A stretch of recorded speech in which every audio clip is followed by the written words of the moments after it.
A shift in the attic. I was swinging on the porch when all of a sudden I fell over and hit the floor. I don't know how it happened, but I stood up and brushed myself off. I stood there for a minute, dazed, and felt myself all over to see if I was hurt. I seemed to be all right. I tested the swing to see if it was broken, but it wasn't. Maybe it was an earthquake. I walked into the kitchen and a teacup fell on my head. I thought that was mighty strange. I swept it up. I went back into the living room and sat down on the couch. I picked up the newspaper and read about a little girl who fell into a hole and was never seen again. It made me sad. How could that happen? There's an end to everything. My couch was sagging. I'm going to hit the floor, I thought. And then I did. I got up and looked around. This wasn't my house at all. Yes, it was. There was the little penguin on the wall and the walrus beside him.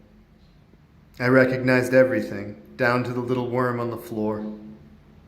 I moved to the chair beside the window where the light would be better. Now I could see my hand. Not that I wanted to. It was all gnarly and gray. The chandelier was shaking. Then suddenly, all was quiet. My hands were glowing, and so were my cheeks. I felt healthy and wise. I looked over at the staircase to the attic, and there stood a moose. I nearly jumped out of my skin, but the moose was calm.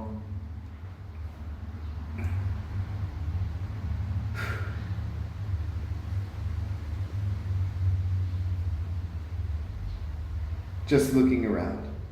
He walked over to me.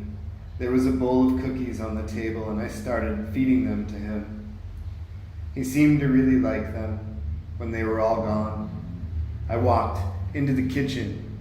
He followed me. I opened the refrigerator and grabbed a head of lettuce and started to feed it to him. When that was gone, I gave him a bowl of spinach, and so on. We were becoming great friends. Finally, there was a knock on the door. A man stood there and said, "That's my moose."